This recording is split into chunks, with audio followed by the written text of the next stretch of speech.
நேற்று கதையில் என்ன பார்த்தோம்?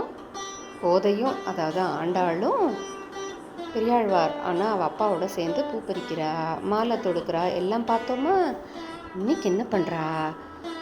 எப்போ பாரு சதா கண்ணன் கண்ணன் கண்ணன். கிருஷ்ணரோட கதையை கேட்டு கேட்டு அவள் எப்பவும் கண்ணன் ஞாபகமாகவே இருக்கான். அதனால் தான் மட்டும் இல்லை, எல்லாரும் கிருஷ்ணரை சேவிக்கணும், கிருஷ்ணரை சரணாகதி அடையணும், கிருஷ்ணரை சேவிக்கணும் அப்படின்னு சொல்லிட்டு கிருஷ்ணர் கதை எல்லாருக்கும் தெரியணும்னு வீடு வீடாக போய் ஒவ்வொரு ஃப்ரெண்டாக எழுப்புறாளாம்.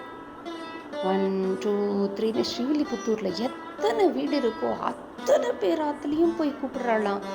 ஒவ்வொரு ஃப்ரெண்டாக வெளியில் இவள் வந்த உடனே, ஆண்டாள் வந்த உடனே அவ்வளோ குழந்தைகளும் ஜல் ஜல் ஜல் ஜல் ஜல் ஜல்னு குதிச்சு ஓடி வந்துடுறாளாம். ஓடி வந்துட்டு திருமக்குளத்தில் வந்து குளிக்க வராளாம். எவ்வளோ அழகான குளம் இல்லை, பக்கத்தில் மலை எல்லாம் இருக்கா. அழகான குளத்தில் குளிக்கிறாளாம். அப்போல்லாம் பாத்ரூம் எல்லாம் கிடையாது, இதெல்லாம் இருக்காதுல்ல. அதனால் குளத்தில் வந்து குளிச்சுட்டு அப்படியே எல்லாரும் உமாச்சி சேவிக்க போயிடுறாளாம். நீங்களாம் உமாச்சி சேவிப்பீங்களா? இதுக்கு நடுவில் பெரியாழ்வார் என்ன பண்ணுறாரா, இதுக்கு தோட்டத்துக்கு போக, மாலை தொடுத்து வைக்க எல்லாம்.